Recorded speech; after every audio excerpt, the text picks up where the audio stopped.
तो वहीं अखिल भारतीय कांग्रेस आदिवासी प्रकोष्ठ के राष्ट्रीय अध्यक्ष और झाबुआ से विधायक डॉक्टर विक्रांत भूरिया ने आरोप लगाया कि सरकार के इशारे पर आदिवासी इलाकों में बड़े पैमाने पर पेड़ों की कटाई कराई जा रही है। प्रेस कॉन्फ्रेंस के बाद उनसे खास बातचीत की नेटवर्क 10 के संवाददाता ने। हमारे साथ मौजूद हैं भारतीय राष्ट्रीय कांग्रेस आदिवासी के राष्ट्रीय अध्यक्ष और झाबुआ के विधायक डॉक्टर विक्रांत जी। सबसे पहला सवाल, आज जो प्रेस कॉन्फ्रेंस आपने की है, ये पर्यावरण से जुड़ा हुआ भी मसला है, क्योंकि पूरे देश के अंदर जो कटाई चल रही है उसको लेकर जिस तरीके की रणनीति चल रही है, जिस तरह की गतिविधियां चल रही है, क्या होना चाहिए? देखिए, एक तरफ तो ये बोलते हैं कि हम एक पेड़ माँ के नाम, एक पौधा माँ के नाम का दिखावा करते हैं, और दूसरी तरफ पूरे के पूरे जंगल अडानी बड़े बड़े कॉर्पोरेट्स को देते चले जा रहे हैं। ना उसमें फॉरेस्ट राइट एक्ट का पालन हो रहा है, ना उसमें पैसा कानून का पालन हो रहा है, संविधान की धज्जियां उड़ाई जा रही हैं। उल्टा फॉरेस्ट राइट एक्ट और पैसा कानून में संशोधन इस सरकार ने, भाजपा की सरकार ने कर उसको कॉर्पोरेट फ्रेंडली बना दिया है, ताकि आपको अनुमति की जरूरत नहीं, आप तो हटाओ, सबको खत्म करो। और ये एक मजाक है। आप पूरे के पूरे जंगल साफ कर देंगे और बाद में बोलेंगे कि हमको ऑक्सीजन नहीं मिल रहा है, पर ग्रीन हाउस इफेक्ट हो रहा है।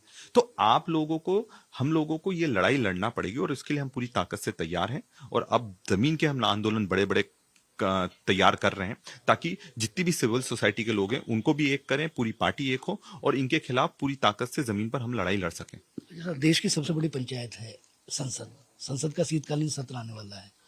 क्या कांग्रेस इस मसले को, क्योंकि आप कांग्रेस की बहुत महत्वपूर्ण विंग के राष्ट्रीय अध्यक्ष भी हैं, तो क्या कांग्रेस की में उस तरीके की रणनीति के संसद के अंदर, क्योंकि देश की सबसे बड़ी पंचायत में अगर मसला उठेगा तो निश्चित तौर पर उसके निश्चित तौर पर हम लोगों ने प्लान करा है, जितने भी हमारे पार्लियामेंट के साथी लोग हैं उनको इस पर ब्रीफ करना कि देश में चल क्या रहा है।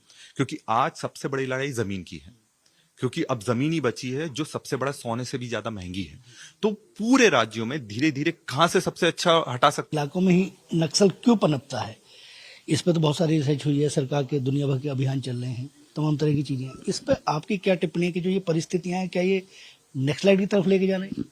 देखिए, ये जो परिस्थितियां कैसे बनी, यही तो आप जमीनें जब उनकी ले लोगे, उनकी पहचान छीन लोगे, उनकी जमीन छीन लोगे, उनका रोजगार छीन लोगे, उनके जीने का अधिकार छीन लोगे, तो आदमी करेगा क्या?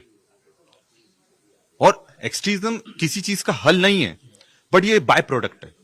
अगर ये होगा तो ये बाय प्रोडक्ट आएगा, और अगर इसको रोकना चाहते हैं तो सबसे पहले जो कारण है उसको खत्म करो। नक्सली खत्म होने से नक्सलवाद खत्म नहीं होने वाला, क्योंकि आप जिस तरह का शोषण कर रहे हो, जिस तरह का कॉर्पोरेटाइजेशन कर रहे हो, उनका पूरी तरह से अस्तित्व ही खत्म कर रहे हो, दूसरे तैयार हो जाएंगे।